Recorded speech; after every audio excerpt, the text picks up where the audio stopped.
യേശുനാഥായൻ കർത്തനാം രക്ഷകൻ നീ, ദൂതന്മാർ രാപ്പകൽ വാഴ്ത്തിയിടുന്നു.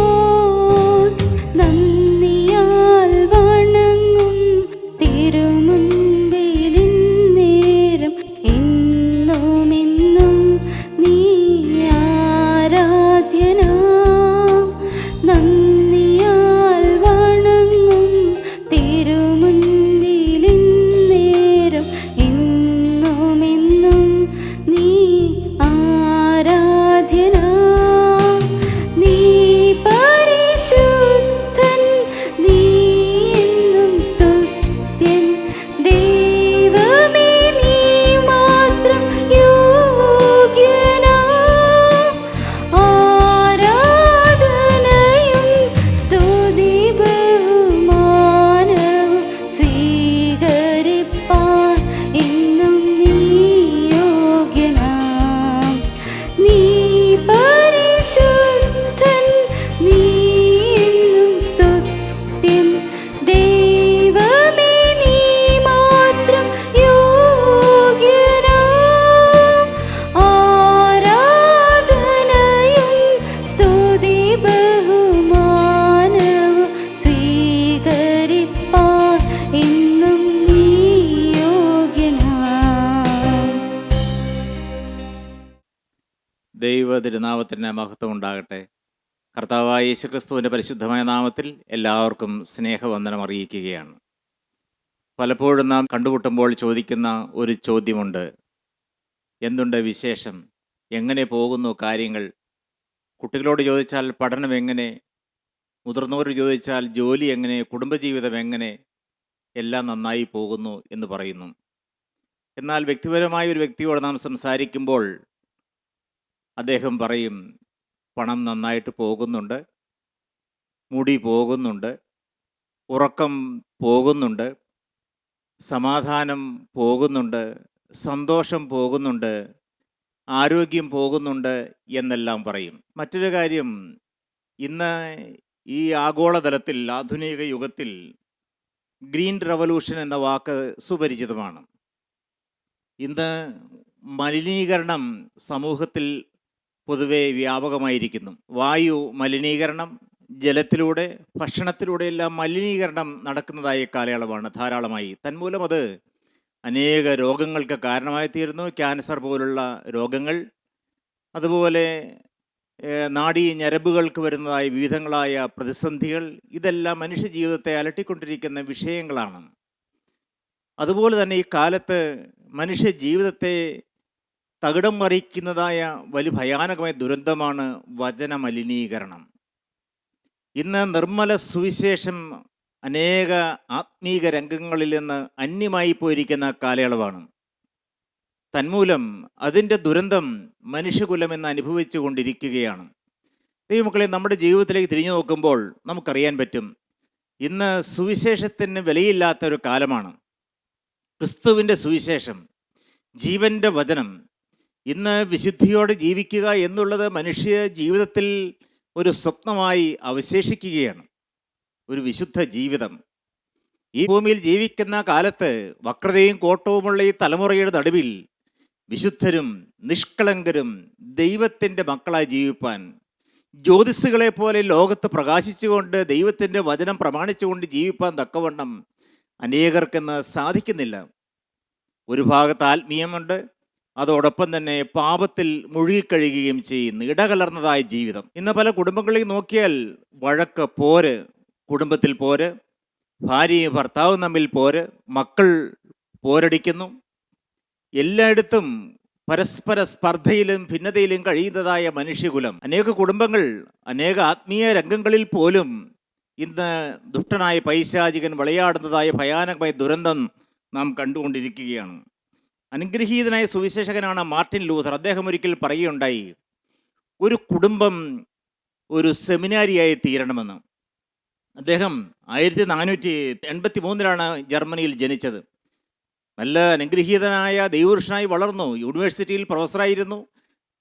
തിയോളജിയിൽ അദ്ദേഹം മാസ്റ്റേഴ്സ് ചെയ്തു. തുടർന്ന് PhD എടുക്കുകയെല്ലാം ചെയ്തു. അദ്ദേഹം ജീവിതത്തിലൊരു തീരുമാനമെടുത്തു, ഞാൻ ആയിരിക്കുന്നതായ രംഗത്ത് നിർമ്മല സുവിശേഷത്തിന് വേണ്ടി ഞാൻ നിലകൊള്ളുമെന്ന്. അന്ന് സഭയിൽ നിന്ന് അനേക എതിർപ്പുകളുണ്ടായി. ക്രിസ്തുവിൻ്റെ നാമത്തിന് വേണ്ടി ചെലവഴിക്കപ്പെടുവാൻ, ജീവിക്കുവാൻ അദ്ദേഹം തൻ്റെ ജീവിതം ചെലവഴിച്ചു. തുടർന്ന് 1521 പുതിയ നിയമം ജർമ്മൻ ഭാഷയിലേക്ക് തർജ്ജമ ചെയ്തു. അന്ന് അനേകമായ അന്ധവിശ്വാസവും അനാചാരങ്ങളും സഭയിൽ നിലനിന്നതായ കാലയളവിൽ സുവിശേഷ സത്യം ജനഹൃദയങ്ങളിലേക്ക് അദ്ദേഹം പകർന്നു കൊടുത്തു. ജനം തിരുവചനത്തിൻ്റെ സ്വാദനുഭവിക്കാൻ തുടങ്ങി. ദൈവമക്കളെ, യേശുക്രിസ്തുവിൻ്റെ വചനം സ്വാദിഷ്ടമാണ്. ദൈവത്തിൻ്റെ വചനം പറയുന്നു, യഹോവ നല്ലവനെന്ന് രുചിച്ചറിവീൻ, അവനെ ശരണം പ്രാപിക്കുന്ന പുരുഷൻ ഭാഗ്യവാൻ. ക്രിസ്തുവിൻ്റെ വചനം എത്രയോ ശ്രേഷ്ഠമാണ്. ഭക്തൻ പാടുകയുണ്ടായി, നാം പാടുന്നുണ്ടല്ലോ, തേനിലും മധുരമായി, തേനിലും മധുരമായി, യേശു ക്രിസ്തു മാധുര്യവാൻ. രുചിച്ചു നോക്കി ഞാൻ കർത്തൻ കൃപകളെ, യേശു ക്രിസ്തു മാധുര്യവാൻ. യേശുക്രിസ്തുവിനെ രുചിച്ചറിയാൻ ഇടയായിത്തീരുന്ന ഭാഗ്യം. പാപമംഗലമായ ലോകത്ത്, അശുദ്ധിയും തിന്മയും കളയാടിക്കൊണ്ടിരിക്കുന്നതായ ഈ ദുഷ്ടലോകത്ത് ക്രിസ്തുവിൻ്റെ വചനത്തിൻ്റെ സ്വാദനുഭവിക്കുക, യേശു എത്ര നല്ലവനെന്ന് രുചിച്ചറിയുവാൻ ഇടയായിത്തീരുക, ദൈവമക്കൾ എത്ര വലിയ ഭാഗ്യകരമായ അനുഭവമാണ്. തിരുവചനത്തിൻ്റെ സ്വാദനുഭവിക്കാൻ ഇടയായിത്തീർന്നു. കൃപയാൽ എനിക്കും എൻ്റെ 33-ാമത്തെ വയസ്സിൽ ഈ ഭാഗ്യം സിദ്ധിച്ചു. ഞാൻ ക്രിസ്തുവിൻ്റെ വചനം എനിക്കത്ര സ്വാദിഷ്ടമായിരുന്നില്ല. എന്നാൽ കൃപയാൽ കർത്താവായ യേശുക്രിസ്തുവിൻ്റെ വചനം എന്നെ കടന്നു പിടിച്ചു. ജീവൻ്റെ മാർഗത്തിലേക്ക് കർത്താവിനെ നടത്തി. ദൈവമക്കളെ, ഞാൻ ഒരിക്കൽ വചനം കേൾക്കുകയുണ്ടായി. 1 രാജാക്കന്മാരുടെ പുസ്തകം 18-ാം അധ്യായം അതിൻ്റെ 21-ാമത്തെ വാക്യം ഇപ്രകാരം, അപ്പോൾ ഏലിയാവ് അടുത്തു വന്ന സർവ്വജനത്തോടും, നിങ്ങൾ എത്രത്തോളം 2 തോണിയിൽ കാൽ വയ്ക്കും? യഹോവ ദൈവമെങ്കിൽ അവനെ അനുഗമിപ്പീൻ, ബാലെങ്കിലോ അവനെ അനുഗമിപ്പീൻ എന്ന് പറഞ്ഞു. എന്നാൽ ജനം അവനോട് ഉത്തരമൊന്നും പറഞ്ഞില്ല. യഹോവ ദൈവമെങ്കിൽ അവനെ അനുഗമിപ്പീൻ, ബാലെങ്കിലോ അവനെ അനുഗമിപ്പീൻ. നിങ്ങൾ എത്രത്തോളം 2 തോണിയിൽ കാൽ വയ്ക്കും? അന്ന് ധീരനായ ഏലിയാവ് ജനത്തോടെ വിളിച്ചു ചോദിച്ചു. തൻ്റെ സമൂഹം, അന്ന് നമുക്കറിയാം, ആഹാബ് രാജാവ് തൻ്റെ ഭാര്യയായ ഈസബേലും ജീവിച്ചിരുന്ന കാലയളവ്. അന്ന് സമൂഹത്തിൽ അനേകമായ അന്ധകാരം വ്യാപരിച്ചിരുന്ന കാലയളവായിരുന്നു. അന്ന് ഒരു കൂട്ടം ജനം നിത്യനായ ദൈവത്തെ, യഹോവയെ ദൈവത്തെ ആരാധിക്കാൻ ഒരുമ്പെടുന്നു. എന്നാൽ വലിയൊരു ജനതതി ബാൽ വിഗ്രഹത്തിൻ്റെ പിന്നാലെ പോകുകയാണ്. അന്ന് 450 ബാലിൻ്റെ പ്രവാചകന്മാർ, അശേര പ്രവാചകന്മാർ 400 പേർ, 850 പ്രവാചകന്മാർ, ഏലിയാവ് ഒറ്റയ്ക്ക്. ദൈവമക്കളെ, സമൂഹം ലോകത്തിൻ്റെ പാപത്തിൻ്റെ പിന്നാലെ ഭൂരിഭാഗം ജനം പോകുമ്പോൾ അതിൻ്റെ മധ്യേ ക്രിസ്തുവിൻ്റെ സാക്ഷിയായി ഭൂമിയിൽ ജീവിക്കാൻ ഇടയായി തീരുന്നതാണ് വലിയൊരു ഭാഗ്യമാണ്. ലോകം ഒറ്റപ്പെടുത്തും, ലോകം നമ്മെ തള്ളിക്കളയും, ലോകം നമ്മളെ പരിഹസിക്കും, നമ്മെക്കുറിച്ച് അപവാദങ്ങൾ പറയുവാൻ ഇടയായി തീരും. എന്നാൽ ഒരു കാര്യം ഉറപ്പാ, ജീവനുള്ള ദൈവത്തെ വഹിച്ചുകൊണ്ട് ഈ തലമുറയിൽ ജീവിച്ചാൽ. ദാവീദ് ഒരിക്കൽ പറയുകയുണ്ടായി, ഞാൻ ബാലനായിരുന്നു, വൃദ്ധനായി തീർന്നു. നീതിമാൻ തുണയില്ലാതിരിക്കുന്നതും അവൻ്റെ സന്തതി ആഹാരം ഇരക്കുന്നതും ഞാൻ കണ്ടിട്ടില്ല എന്ന്. പ്രിയപ്പെട്ട ദൈവജനമേ, ക്രിസ്തുവിന് വേണ്ടി തലമുറയിൽ ജീവിക്കുന്ന ആരും നഷ്ടപ്പെട്ടു പോയിട്ടില്ല, നശിച്ചു പോയിട്ടില്ല. അവരുടെ കുടുംബം, അവരുടെ തലമുറകൾ എക്കാലത്തും ശോഭനമായ, അനുഗ്രഹീതമായ, ഭാസുരമായ ജീവിതത്തിലേക്ക് നിത്യനാ ദൈവം വരെ കരം പിടിച്ച് നടത്തിയിട്ടുണ്ട്. ദൈവത്തിന് സ്തോത്രം. അതെല്ലാം നമ്മുടെ ജീവിതത്തിൽ അനേകര അനുഭവമല്ലേ. കർത്താവിന് മഹത്വം. ഏലിയാ വിളിച്ചു പറഞ്ഞു, ബാൽ ദൈവമെങ്കിൽ അവനെ അനുഗമിപ്പീൻ, യഹോവയാണ് ദൈവമെങ്കിൽ അവനെ അനുഗമിപ്പീൻ. 2 തോണിയിൽ കാൽ വെച്ചുകൊണ്ടുള്ള യാത്ര അത് ഭൂഷണമല്ല.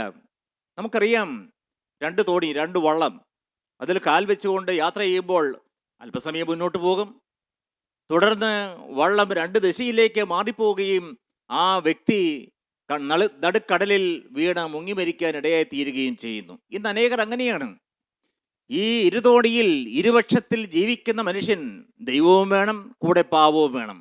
അങ്ങനെ ജീവിക്കുന്ന മനുഷ്യനും നിത്യനരകത്തിൻ്റെ ഗന്ധക തീപ്പൊയ്കയിലേക്ക് മനുഷ്യൻ അതിവേഗം പോകുന്നത് അവൻ അറിയുന്നില്ല. യൂദായുടെ വൃക്ഷമെന്ന് ഒരു വൃക്ഷം കേട്ടിട്ടുണ്ട്. ഇസ്കറിയാത്ത യൂദ, നമുക്കറിയാം, അദ്ദേഹം യേശുവിനെ ഒറ്റിക്കൊടുത്തു. ഈ വൃക്ഷത്തിൻ്റെ പ്രത്യേകത എന്താണ്? നല്ല മനോഹരമായ വൃക്ഷമാണ്.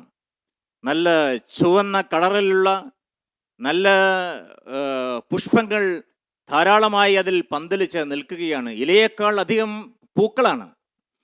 ആ പൂവിൻ്റെ സുഗന്ധം ആസ്വദിച്ചുകൊണ്ട് അനേകമായ പ്രാണികളും ചെറു കീടങ്ങളുമെല്ലാം വന്നിരിക്കും അതിൻ്റെ തേൻ നുകരുവാനായിട്ട്.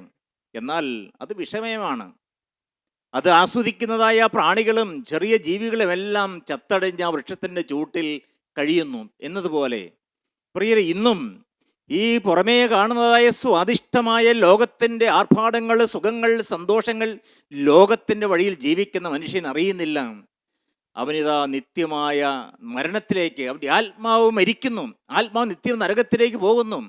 ദൈവജനമേ, ഇതെല്ലാം കണ്ടുകൊണ്ടിരിക്കുന്നതായ ഒരു വ്യക്തി, ഒരു വിശ്വാസി എന്ത് ചെയ്യണം? ഈ ലോകത്ത് ക്രിസ്തുവിൻ്റെ സാക്ഷിയായി അപ്പോസ്തലനായ പത്രോസ് പറയുന്ന പോലെ മഹിമ കണ്ട സാക്ഷിയായി നാം ഈ ഭൂമിയിൽ ജീവിക്കണം. ക്രിസ്തുവിൻ്റെ പക്ഷത്ത് നാം ജീവിക്കണം. ദൈവവചനത്തിന് അനുരൂപമായി നാം ഈ ഭൂമിയിൽ ജീവിക്കണം. വിശുദ്ധിയെ തികച്ചുകൊണ്ട്, വേലയെ തികച്ചുകൊണ്ട് ക്രിസ്തു വീണ്ടും വരുമെന്നുള്ള വിശ്വാസത്തിൽ നാം ജീവിക്കണം. അപ്പോസ്തലനായ പൗലോസ് പറയുന്നു, 2 തീമോത്തിയോസ് 4:7 ഞാൻ നല്ല പോർ പൊരുതി, ഓട്ടം തികച്ചു, വിശ്വാസം കാത്തു, നീതിയുടെ കിരീടം എനിക്കായി വെച്ചിരിക്കുന്നു. അത് നീതിയുടെ ന്യായാധിപതിയെ കർത്താവ് ആ ദിവസം എനിക്ക് നൽകും. എനിക്ക് മാത്രമല്ല കേട്ടോ, അവൻ്റെ പ്രത്യക്ഷതയിൽ പ്രിയം വെച്ച ഏവർക്കും നൽകുവാൻ തക്കവണ്ണം കർത്താവ് സന്നദ്ധനാണ്. പ്രിയപ്പെട്ടവരെ, കർത്താവായ യേശുക്രിസ്തു പറഞ്ഞു, മത്തായിയുടെ സുവിശേഷം 6-ാം അധ്യായം 24-ാം വാക്യത്തിൽ പറഞ്ഞു, 2 യജമാന്മാരെ സേവിപ്പാൻ ആർക്കും കഴിയുകയില്ല. അങ്ങനെ ചെയ്താൽ ഒരുത്തനെ പകച്ച് മറ്റവനെ സ്നേഹിക്കും. നിങ്ങൾക്ക് ദൈവത്തെയും മാമോനെ സേവിപ്പാൻ കഴിയുകയില്ല. No one can serve 2 masters. ആർക്കും സാധ്യമല്ല 2 യജമാന്മാരെ സേവിക്കുവാൻ. ഒരാളെ പകയ്ക്കും, മറ്റൊരാളെ സ്നേഹിക്കും. ദൈവമക്കളെ, നാം ആരെയാണ് പകയ്ക്കുന്നത്? പാപത്തെയാണോ? ആരെയാണ് നാം സ്നേഹിക്കുന്നത്? എനിക്കും നിങ്ങൾക്കും വേണ്ടി ക്രൂശിൽ പടഞ്ഞു മരിച്ച എൻ്റെ പാപത്തിന് പരിഹാരം വരുത്തി എന്നെ വീണ്ടെടുത്ത ജീവനുള്ള ദൈവത്തെ സ്നേഹിക്കാൻ നമുക്ക് സാധിക്കുന്നുണ്ടോ? മരണത്തെയും പാതാളത്തെയും തീപ്പൊയ്കയിൽ തള്ളിയിട്ടുകൊണ്ട് എൻ്റെ മരണത്തെ അഥമ പാതാളത്തിന് വിടുവിച്ച് രക്ഷിച്ച സങ്കീർത്തനക്കാരൻ ദാവീദ് എന്താണ് പറയുന്നത്? അവൻ എൻ്റെ കണ്ണിനെ കണ്ണുനീരിൽ നിന്നും, എൻ്റെ കാലിനെ വീഴ്ചയിൽ നിന്നും, എൻ്റെ പ്രാണനെ മരണത്തിൽ നിന്നും രക്ഷിച്ചിരിക്കുന്നു. ഈ രക്ഷകനായ ക്രിസ്തുവിൻ്റെ പിന്നാലെ പോകുവാൻ നമുക്ക് സാധ്യമാകുന്നുണ്ടോ? പാപത്തോട് യാത്ര പറഞ്ഞു, ഇല്ല, എന്നെ കിട്ടുകയില്ല. നടുങ്ങുവീൻ പാപം, ചെയ്യാതിരിപ്പിൻ. യഹോവ ഭക്തനെ തനിക്ക് വേർതിരിച്ചിരിക്കുന്നു എന്നറിഞ്ഞുകൊണ്ട് ഈ ഭൂമിയിൽ ക്രിസ്തുവിൻ്റെ സാക്ഷിയെ ജീവിപ്പാൻ നമുക്ക് സാധിക്കുന്നുണ്ടോ ദൈവമക്കളെയും? അത് ഭാഗ്യകരമായൊരു അനുഭവമാണ്. കർത്താവിന് സ്തോത്രം. യേശു പറഞ്ഞു, 2 യജമാന്മാരെ സേവിപ്പാൻ ആർക്കും കഴിയുകയില്ല. Either you will hate one and love other. രണ്ടും ഒന്നിച്ചു കൊണ്ടുപോകാൻ സാധ്യമല്ല. കർത്താവായ യേശു ക്രിസ്തുവിൻ്റെ വചനം വീണ്ടും പറയും. 119 സങ്കീർത്തനത്തിൽ പറയുന്നുണ്ട്, അതിൻ്റെ 113 വാക്യം, ഇരു മനസ്സുള്ളവരെ ഞാൻ വെറുക്കുന്നു എന്ന്. ദൈവം വെറുക്കുന്ന കാര്യമാണ് ഇരു മനസ്സ്, ഡുവൽ പേഴ്സണാലിറ്റി. അത് തന്നെയാണ് യാക്കോബ് ശ്ലീഹ 1 അധ്യായം 8 വാക്യം പറയും, ഇരു മനസ്സുള്ള മനുഷ്യൻ തൻ്റെ വഴികളിലൊക്കെയും അസ്ഥിരനാകുന്നു. സ്ഥിരതയില്ല. ദാവീദ് ഒരിക്കൽ പറയുകയുണ്ടായില്ലേ, ദൈവമേ സ്ഥിരമായ ആത്മാവിനെ എന്നിൽ പുതുക്കി ആ രക്ഷയുടെ സന്തോഷം എനിക്ക് തിരികെ തരണമേ എന്ന്. പ്രിയപ്പെട്ടവരെ, ഇതെങ്ങനെ ലഭിക്കും? ആർക്കും സാധിക്കും. ഈ ഭൂമിയിൽ ഈ 21-ാം നൂറ്റാണ്ടിൽ ജീവിക്കുന്ന എനിക്ക് നിങ്ങൾക്കും സാധിക്കും. കുടുംബമായി ജീവിക്കുന്ന എനിക്ക് നിങ്ങൾക്കും സാധിക്കും. ജീവനുള്ള ദൈവത്തിൻ്റെ പിന്നാലെ പോകുവാൻ, വിശുദ്ധിയുടെ മാർഗത്തിൽ ജീവിക്കുവാൻ, കറപറ്റാതെ, പാപത്തിൻ്റെ കടികയേൽക്കാതെ, അശുദ്ധി പറ്റാതെ, മൃഗീയ വാസനകളിൽ നിന്ന് അന്യപ്പെട്ടുകൊണ്ട് ക്രിസ്തുവിൻ്റെ സാക്ഷികളായി ഭൂമിയിൽ ജീവിപ്പാൻ കർത്താവായ യേശു ക്രിസ്തു വാനമേഘത്തേരിൽ തൻ്റെ വിശുദ്ധന്മാരെ ചേർക്കുവാൻ എഴുന്നേൽ വരുമ്പോൾ നമുക്കും ആ ദൈവ സന്നിധിയിലേക്ക് പറന്നുയരണം. കർത്താവ് തൻ ഗംഭീരനാദത്തോടും പ്രധാന ദൂതൻ്റെ ശബ്ദത്തോടും ദൈവത്തിൻ്റെ കാഹളത്തോടും കൂടെ സ്വർഗത്തിൽ നിന്ന് ഇറങ്ങി വരികയും ക്രിസ്തുവിൽ മരിച്ചവർ മുമ്പേ ഉയർത്തെഴുന്നേൽക്കുകയും പിന്നെ ജീവനോട് ശേഷിക്കുന്ന നാം ഓരോരുത്തരും സഹോദരന്മാർ, വിശുദ്ധന്മാർ കർത്താവിനെ എതിരേൽപ്പാൻ മേഘങ്ങളിൽ എടുക്കപ്പെടുകയും ചെയ്യും. ഇങ്ങനെ നാം എപ്പോഴും കർത്താവിനോട് കൂടെ ആയിരിക്കും. ഈ വചനങ്ങളെ കൊണ്ട് അന്യോന്യം ആശ്വസിപ്പിച്ച് കൊള്ളുവീരെന്ന് അപ്പോസ്തലനായ പൗലോസ് 1 തെസ്സലോനിക്ക ലേഖനം 4 അധ്യായം 16 വാക്യം മുതൽ നമ്മെ ഓർമ്മപ്പെടുത്തുകയാണ്. പ്രിയപ്പെട്ടവരെ, ഒരു ദൈവം ജീവിക്കുന്നുണ്ട്. ഈ ഭൂമിയിൽ നമ്മെ കാണുന്ന ഒരു യേശു ഉണ്ട്. നമ്മുടെ ഓരോ ചുവടും ഓരോ സ്റ്റെപ്പും നമ്മുടെ ഓരോ ഊടുവഴികളും മനസ്സിലാക്കുന്ന ഒരു ദൈവമുണ്ട്, കാണുന്ന ഒരു ദൈവമുണ്ട്. ആ ദൈവത്തിൻ്റെ സന്നിധിയിൽ മനുഷ്യരുടെ മുമ്പിലല്ല, നാം ആയിരിക്കുന്ന കൂട്ടായ്മയിലല്ല, നാം ആയിരിക്കുന്ന ഇടവകയിലോ പള്ളിയിലോ ആത്മീയ രംഗങ്ങളിലോ അല്ല. എൻ്റെ ഹൃദയം കാണുന്ന യേശു, എന്നെ ഉള്ളതുപോലെ അറിയുന്ന കർത്താവായ യേശുക്രിസ്തുവിൻ്റെ സന്നിധിയിൽ നിഷ്കളങ്കനായി ജീവിപ്പാൻ, നീതിമാനായി ജീവിപ്പാൻ, യേശുക്രിസ്തുവിൻ്റെ രക്തത്താൽ വീണ്ടെടുപ്പ് അനുഭവിച്ചുകൊണ്ട് വിശുദ്ധനായി തലമുറ ജീവിപ്പാൻ നമുക്ക് സാധിക്കണം. ദൈവത്തിന് സ്തോത്രം. യാക്കോബ് ശ്ലീഹ വീണ്ടും പറയും 3 അധ്യായം 10 മുതലുള്ള വാക്യങ്ങൾ, നാവ് മരണകരമായി വിഷം നിറഞ്ഞത്, സ്തുതിക്കുന്ന നാവ് കൊണ്ട് തന്നെ നാം മനുഷ്യനെ ശപിക്കുന്നു. ഒരു വായിൽ നിന്ന് തന്നെ സ്തോത്രവും ശാപവും പുറപ്പെടുന്നു എന്നും. ഉറവിൻ്റെ ഒരേ ദ്വാരത്തിൽ നിന്ന് മധുരവും കയ്പുള്ള വെള്ളം പുറപ്പെട്ടു വരുമോ എന്ന്. പ്രിയപ്പെട്ട ദൈവജനമേ, ഉറവ് നമുക്കറിയാം. മധുരജലമാണെങ്കിൽ മധുരജലം മാത്രമേ വരൂ, കയ്പുള്ള വെള്ളമാണെങ്കിൽ കയ്പുള്ള വെള്ളം മാത്രമേ വരികയുള്ളൂ. എന്നാൽ ഇന്ന് മനുഷ്യൻ്റെ അവസ്ഥ എന്താണ്? ദൈവമക്കളെ, നാം നമ്മുടെ ഹൃദയത്തിലേക്ക്, സ്വന്തം ജീവിതത്തിലേക്ക് തിരികെ നോക്കുക. ഞാനും ചിന്തിക്കുകയാണ്. ദൈവത്തിന് സ്തോത്രം. വിശുദ്ധിയുടെ വചനം പറയേണ്ടതായ നാവിൽ നിന്ന് അശുദ്ധിയുടെ വാക്കുകൾ വരുന്നുണ്ടോ? യേശുക്രിസ്തുവിനെ സാക്ഷിക്കുവാൻ നമുക്ക് തന്നിരിക്കുന്ന നാവ് കൊണ്ട് നാം മറ്റുള്ളവരുടെ കുറ്റങ്ങൾ പറയാറുണ്ടോ? അപവാദങ്ങൾ പറഞ്ഞു പരത്താറുണ്ടോ? മറ്റുള്ളവർ പറഞ്ഞ കാര്യങ്ങൾ ഈ കാലങ്ങളിൽ ഞാനും കേൾക്കുന്ന ചില കാര്യങ്ങളാണ്. പറഞ്ഞ കാര്യങ്ങൾ അതിനെ പെരുപ്പിച്ച് പറയുന്നു. അത് ഈ പറയാത്ത കാര്യങ്ങൾ നമ്മെക്കുറിച്ച് അപവാദങ്ങൾ പറയുന്നു. പറഞ്ഞുകൊള്ളട്ടെ. എന്നാൽ പ്രിയപ്പെട്ട ദൈവജനമേ, എല്ലാം കാണുന്ന നിത്യനായ തേജോമയന ക്രിസ്തുവിൻ്റെ അഗ്നിജ്വാലയ്ക്കത്തുള്ള കണ്ണുള്ള ക്രിസ്തുവിൻ്റെ സന്നിധിയിൽ നമ്മുടെ നാവ്, നമ്മുടെ വാക്കുകൾ, നമ്മുടെ നടപ്പ്, നമ്മുടെ ജീവിതത്തിൻ്റെ ഓരോരോ വഴികൾ ദൈവസന്നിധിയിൽ സംശുദ്ധമായി തീരുവാൻ ജീവിതം കർത്താവിന് കരങ്ങളിലേക്ക് സമർപ്പിക്കുക. കർത്താവേ, അവിടുത്തെ പരിശുദ്ധ പുണ്യാക രക്തത്താൽ എന്നെ ഒന്ന് കഴുകി വെടുപ്പാക്കി വിശുദ്ധീകരിച്ച് ക്രൂശിൻ്റെ മറവിലേക്ക് എന്നെ മറയ്ക്കണമേ എന്നുള്ള പ്രാർത്ഥനയോടെ ഇരിക്കുന്നുവെങ്കിൽ, ജീവിതം സമ്പൂർണ്ണമായി ക്രിസ്തുവിൻ്റെ കരങ്ങളിലേക്ക് സമർപ്പിച്ചുകൊണ്ട് ജീവിക്കുന്നുവെങ്കിൽ, പ്രിയ ദൈവജനമേ, നിങ്ങളുടെ അടുക്കിലേക്ക് ആ ക്രിസ്തു കടന്നു വരികയും നിങ്ങളുടെ ജീവിതം ക്രിസ്തു തൻ്റെ കരങ്ങളിൽ ഏറ്റെടുക്കുകയും നിങ്ങളെ മാത്രമേ നിങ്ങളുടെ കുടുംബം, നിങ്ങളുടെ തലമുറകളും ക്രിസ്തുവിൽ പ്രസിദ്ധരായി തീരുവാൻ കർത്താവ് നമ്മെ അനുഗ്രഹിക്കുകയും ചെയ്യുന്നു. ഒരിക്കൽ 1-ാം നൂറ്റാണ്ടിൽ യോഹന്നാൻ ശ്ലീഹ പത്മോസിന്റെ ദ്വീപിലായിരുന്ന സമയത്ത് കണ്ടതായ ക്രിസ്തുവിൻ്റെ ശബ്ദം ഇപ്രകാരം ശ്രവിക്കുകയുണ്ടായി. വെളിപ്പാട് പുസ്തകം 3-ാം അധ്യായം 15 മുതൽ ഉള്ള വാക്യങ്ങൾ വായിക്കുമ്പോൾ, ഞാൻ നിന്റെ പ്രവൃത്തി അറിയുന്നു, നീ ഉഷ്ണവാനുമല്ല ശീതവാനുമല്ല. ശീതവാനോ ഉഷ്ണവാനോ ആയിരുന്നുവെങ്കിൽ കൊള്ളായിരുന്നു. ഇങ്ങനെ ശീതവാനോ ഉഷ്ണവാനോ അല്ല, ശീതോഷ്ണവാനാകിയാൽ നിന്നെ എൻ്റെ വായിൽ നിന്ന് ഉമിണ്ണുകളയും. തുപ്പിക്കളയുമെന്ന്. ദൈവം നിന്നെ അംഗീകരിക്കുകയില്ല എന്ന്, ദൈവം വെറുക്കുന്നു എന്ന്. പ്രിയപ്പെട്ട ദൈവജനമേ, ദൈവം നമ്മിൽ നിന്ന് മാറിപ്പോകും, നമ്മെ വെറുക്കുന്നതായ കാര്യങ്ങൾ, ശീതോഷ്ണവാനായിരിക്കുന്ന ഒരവസ്ഥ, അത് ഭൂഷണമല്ല. നാം ക്രിസ്തുവിന് വേണ്ടി ഉഷ്ണവാനായിട്ട് ഈ തലമുറയിൽ ജീവിക്കാൻ ദൈവം ആഗ്രഹിക്കുന്നു. കറപറ്റാത്ത വിശുദ്ധ ജീവൻ നയിപ്പാൻ കർത്താവ് നമ്മിലൂടെ കാണുന്നു. നമുക്കറിയാം, ഒരു വാഹനം ഓടിക്കുമ്പോൾ അതിന് ഫോർവേഡ് ഗിയറുണ്ട്, റിവേഴ്സ് ഗിയറുണ്ട്, ന്യൂട്രലുണ്ട്. എന്നാൽ ക്രിസ്തീയ ജീവിതത്തിൽ ന്യൂട്രൽ എന്ന് പറയുന്നതായ സംഭവമില്ല. ഒന്നുകിൽ ഫോർവേഡ് അല്ലെങ്കിൽ ബാക്ക്വേഡ്. ഒരു സൈക്കിൾ ചവിട്ടി ഒരാൾ കുന്നിൻ മുകളിലേക്ക് ഒരു റോഡിലൂടെ പോവുകയാണ്. ചവിട്ടി അദ്ദേഹം വിഷമിച്ചു, കഷ്ടപ്പെട്ടു. ഇടയ്ക്ക് ചവിട്ട് നിർത്തുമ്പോൾ എന്ത് സംഭവിക്കുന്നു? ഒന്നുകിൽ ആ സൈക്കിൾ പുറകോട്ട് വരുന്നു, അല്ലെങ്കിൽ അവിടെ മറിഞ്ഞു വീഴുന്നു. ദൈവമക്കൾ, ഇന്ന് അനേക ആത്മീക രംഗങ്ങളിൽ സംഭവിച്ചുകൊണ്ടിരിക്കുന്ന കാര്യമാണ്. പിന്നോട്ട് പോവുകയാണ്. കുറച്ച് മുന്നോട്ട് പോയി, ശരിയാണ്, ഒരു സമർപ്പണം എടുത്തു, യേശുവിനെ രക്ഷകനും കർത്താവുമായി സ്വീകരിച്ചു. എന്നാൽ പ്രിയ ദൈവജനമേ, ഇന്ന് നമ്മുടെ അവസ്ഥ എന്താണ്? അനേകർ പിന്നോക്കം പോകുന്നു, അനേകർ ക്രൂശിന് ശത്രുക്കളായി ജീവിക്കുന്നു, അനേകർ ക്രിസ്തുവിൻ്റെ സാക്ഷ്യത്തിൽ നിന്ന് പിന്മാറിക്കൊണ്ട് ലോകത്തിൻ്റെ വഴിയിൽ ജീവിക്കുന്നു. ലോകം തങ്ങൾക്ക് യോഗ്യമല്ല എന്ന് പരിശുദ്ധ പിതാക്കന്മാർ അംഗീകരിച്ചതായി സാക്ഷിച്ചതായ ദൈവവചന സത്യത്തിൽ നിന്ന് അനേകർ പിന്മാറിക്കൊണ്ടിരിക്കുന്ന ഈ കാലയളവിൽ പ്രിയപ്പെട്ടവരെ, നമ്മുടെ മുൻപിൽ ഒരു വെല്ലുവിളിയായി നിൽക്കുകയാണ് ക്രിസ്തുവിനെ പിൻപറ്റുവാനുള്ളതായ ഒരു സമർപ്പണം. യേശുക്രിസ്തു ഒരിക്കൽ പറയുകയുണ്ടായി, മത്തായിയുടെ സുവിശേഷം 7-ാം അധ്യായം 13 മുതൽ 14 വരെയുള്ള വാക്യങ്ങൾ. കർത്താവ് പറഞ്ഞു, ഇടുക്ക് വാതിലൂടെ അകത്ത് കടപ്പീൻ. നാശത്തിലേക്ക് പോകുന്ന വാതിൽ വീതിയുള്ളതും വഴി വിശാലവും, അതിൽ കൂടി കടക്കുന്നവർ അനേകരുമാകുന്നു. എന്നാൽ ജീവങ്കിലേക്ക് പോകുന്ന വാതിൽ ഇടുക്കവും വഴി ഞെരുക്കവും അത്രേ. ദൈവത്തിന് സ്തോത്രം. അത് കണ്ടെത്തുന്നവർ ചുരുക്കമത്രേ എന്ന്. പ്രിയപ്പെട്ടവരെ, 2 വഴികൾ. ഏത് മനുഷ്യൻ്റെയും ജീവിതത്തിൽ ഈ 2 വഴികളുണ്ട്. ഒന്ന് നാശത്തിലേക്ക് പോകുന്ന വഴിയാണ്. ആ വഴി വിശാലമാണ്, വാതിൽ വീതിയുള്ളതാണ്, ആർക്കും പ്രവേശിക്കാം. ഈ ഭൂമിയിൽ ഏറ്റവും എളുപ്പമുള്ള കാര്യം എന്താണ് ചോദിച്ചാൽ എനിക്ക് പറയാൻ കഴിയും, പാപം ചെയ്യുക എന്നുള്ളതാണ്. ഈസിയാണ്. ഏത് മനുഷ്യനും വളരെ എളുപ്പത്തിൽ ചെയ്യാവുന്ന കാര്യമാണ് പാപം ചെയ്ത് ജീവിക്കുക എന്നുള്ളത്. തന്മൂലം എന്ത് സംഭവിക്കുന്നു? മനുഷ്യനെന്ന് അറിഞ്ഞും അറിയാതെയും നരകത്തിൻ്റെ ഭീകരതയിലേക്ക് അതിവേഗം പാഞ്ഞുകൊണ്ടിരിക്കുന്നു.